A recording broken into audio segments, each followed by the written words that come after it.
Hello and welcome back to the Colorado Skyline, the best channel for Colorado mountain hiking trails.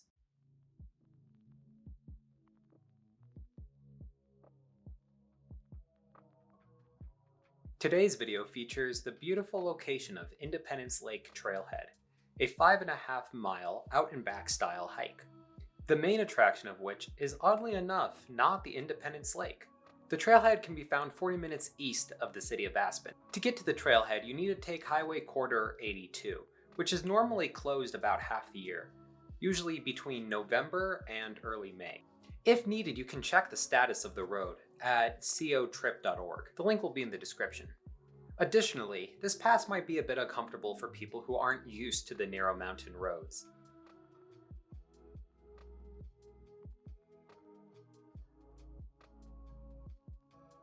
So keep that in mind if you plan on visiting. And regardless of if you plan on going hiking, Corridor 82 is still a beautiful road that I highly recommend you take, especially in the fall time.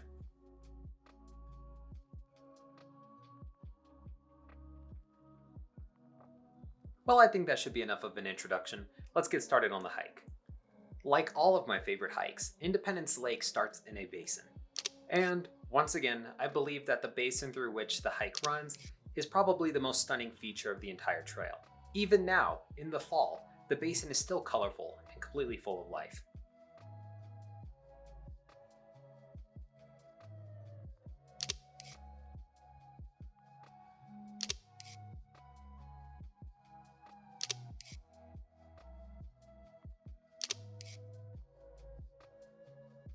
The small stream that periodically pops up is named the Roaring Fork River, a bit of an exaggeration if you ask me. Although the path that the stream runs through is a bit dramatic. For example, look here at this dramatic slice through these rocks. Parted trees and foliage on either side, and when you get up close to see what cut through these rocks, you just see a little stream running gently down below.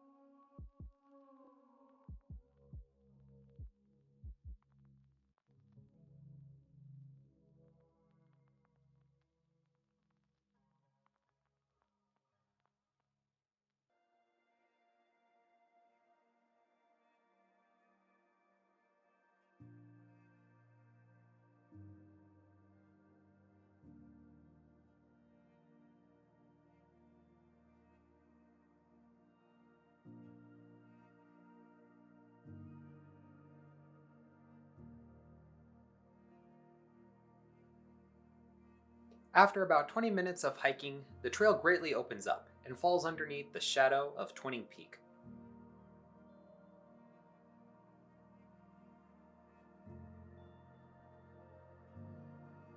This part of the hike is very relaxing. No direct sunlight, no steep incline, but there is a gentle breeze and the constant noise of the stream running nearby. It's very nice.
As you can see here, the trail devolves into a scattering of rocks and little streams. I love it whenever trails do this. It throws in a nice element of natural chaos.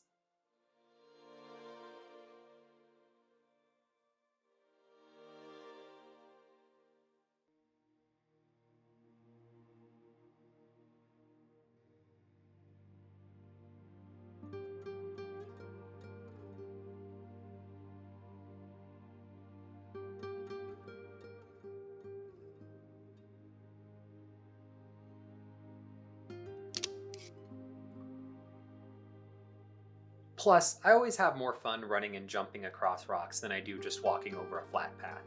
Makes me feel like I'm doing parkour.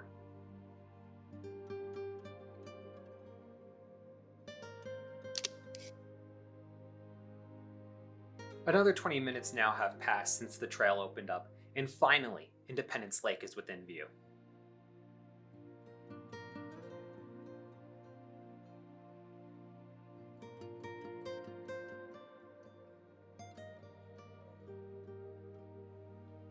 The lake is quite shallow, and while in the shadow of Twinning Mountain, has a beautiful Caribbean green tint.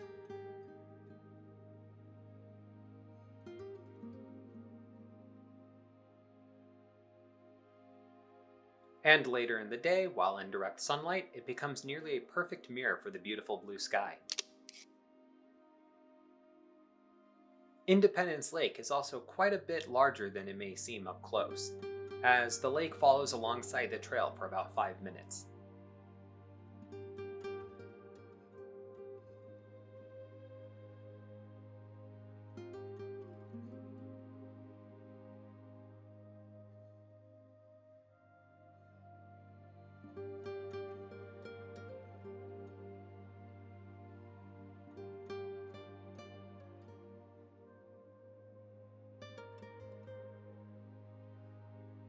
The last 10 minutes of the hike are just to climb up this ridge.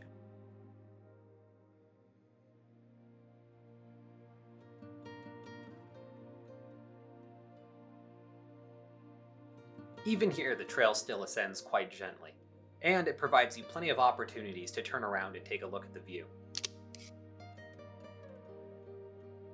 Here at the top of the ridge, the true main attraction comes into view, Lost Man Lake. At a quarter of a mile across, Lost Man Lake certainly outperforms Independence Lake in terms of scale, but I don't care for the environment around it all too much. There's not much foliage or grass, just a lot of rocks. Although I must say, I am a bit of a fan of the jagged walls that do surround this basin.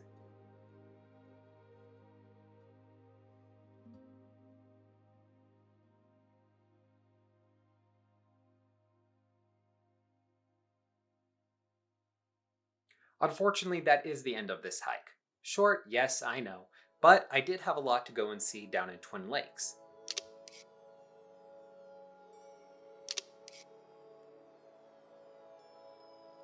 Feel free to go check out the trailhead in person though if you are curious and want to see more. And as for the hike back down, it was pretty much the same as the way up. However, I did switch over to taking photos instead of just video. In total, the hike took me about 2 hours, including the time spent recording video and taking photos. I showed up at about 7:45, and by 10:05 I was already pulling out of the parking lot and continuing my way up the pass. At no point did the trail ever become very demanding, so I think that most people would be able to go and hike this without much preparation. Overall, I definitely enjoyed this trail, 7 out of 10. Perhaps just visit in early spring, or whenever soon as possible, in order to get the true appreciation for the basin. That's all that I have to say for now. If you do like my photography and want to see more of the places that don't get to make it into my YouTube videos, check out my Instagram, co.skyline.photography. It has lots of amazing photos and some other places that I've been to before I started my YouTube channel. If you did like this video and want to see more of my work in the future, feel free to like and subscribe. But regardless, I'll still be here again next week. This has been Miguel talking about the Colorado skyline, and I will see you all next time. Thank you for watching.